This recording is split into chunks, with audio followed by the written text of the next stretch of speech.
Skaitļi ir bezskaislīgi un nemelo, lai gan to interpretēšana gan ļauj dažādi palūkoties uz lietām.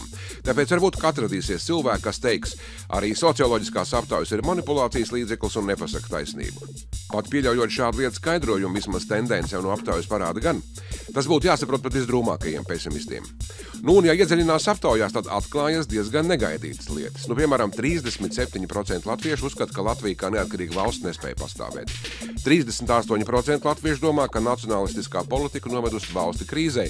43% latviešu saka, ka Latvijai PSRS sastāvā patiesībā klājās tīri labi. Un to saka latvieši. Aptaujāto Krievu vidošie skaitļi ir vēl lielāki. Nu labi, tas it kā būtu par tādām vispārīgām lietām. Bet nu konkrēti, Nils Ušakovs pēc tam, kad iestājās par krievu valodas referendumu, tagad gan no sevis ir novēris latviešu vēlētājus. Tā taču mēs visi domājam. Pieredze liecina, ka atmiņa parasti ir ļoti īsa. Un, lai gan šis valodu referendums nebija tāds parasts politisks notikums un skandāls, kuri, vismaz pētījumi liecina, ka visbiežāk tiek gandrīz pilnībā aizmirst 3 mēnešu laikā, tomēr aptaujas liecina, ka šobrīd ir pienācis tas brīdis, ka no mēneša uz mēnesi tomēr aizmirstās. Un tas, ko mēs redzam, ka latviešu simpātijas atkal pamazām atgriežas, un katru mēnesi viņas paliek vien lielākas un lielākas un lielākas.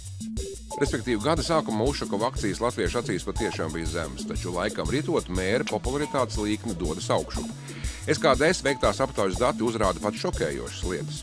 Kopumā no visiem valstīsīgajiem 54,4% Ušakova darbību vērtē pozitīvi. Pētot nacionālajā šķērsgriezumā, Ušakova pozitīvi vērtē gandrīz 80% krieviski runājošo Latvijas pilsoņu, kas it kā nebūtu brīnums, bet tāpat viņu vērtē arī 43% latviešu. Vēl vairāk, teju 40% vēlētāji, kas balso par Nacionālo apvienību, Nilu Ušakova mēra amatā vērtē pozitīvi. Un arī pārējo latvisko partiju rindās Ušakova fanu pulciņš ir iespaidīgs. Šobrīdējās popularitātes izmaiņas liecina, ka jā, tas bija tajā brīdī traumatiski, bet tas nav bijis tik traumatiski, lai cilvēki tik tiešām to vien saistībā ar Ušakovu atcerētos. Tas tā kā viņi padara par tādu politikas libero, kur gribu tur eju. Un visur man būs galdi klāti, ja tā vulgāri sakot. Aikara Fremeņa vadītie Latvijas fakti arī ir veikuši aptauju, un no tās jāsacina, ka 73,2% aptaujāto Latvijas Republikas pilsoņu atbalsta esošās Rīgas domas koalīcijas modeļa saglabāšanu. Pret to iestājas 19,4% vēlētāju. Un atkal kas savādi. 57,5% aptaujāto latviešu domā, ka pie teikšanas ir jāatstāj Ušakova Amerika tandēms.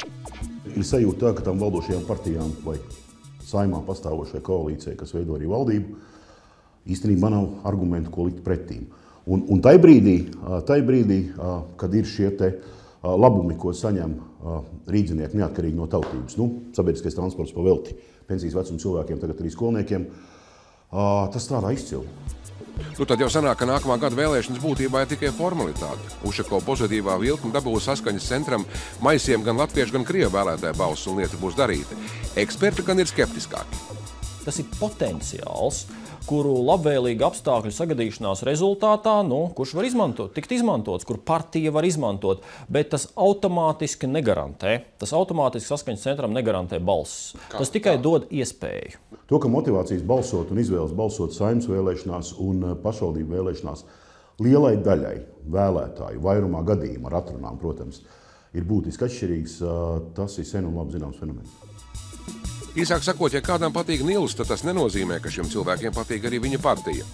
Tā vien šķiet, ka Ušakovs ir šodienas politikas Anatolijas Gorbanovs, kas patīk visam elektorātam vienkārši tāpat vien. Patīk un viss. Politika mazliet pabīdas malā. Gan jau arī pats Ušakovs tā gribētu, taču viņam atkal iespējams asinis pabojās kārtījā referendumēna.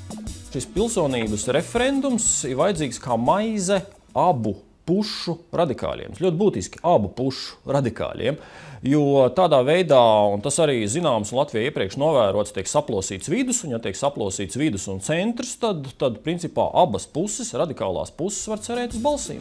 Tāpēc neizslēdzu, ka tā dāvētais centrs, kurā starp citu atrodas arī mēra vadītais politiskais spēks, centīsies darīt visu, lai referendums nenotiktu. Arī Ušakovs pat ir devis mājienu, ka referendumu neatbalstīs, jo viņam tas nav vajadzīgs.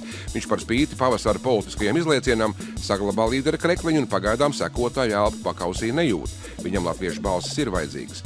Un lūk, arī Solvita Āboltiņa nesen izteikusies, ka par mēra amatu vienotībā neviens nekaujas. Īstenībā vienotība ar to pasaka, mums nav konkurētspēja kandidāti. Nav, vienkārši nav. Šī brīdī nav. Neviens neraujās. Tie, kurus mēs mēģinām izvirzīt, atsakās to darīt.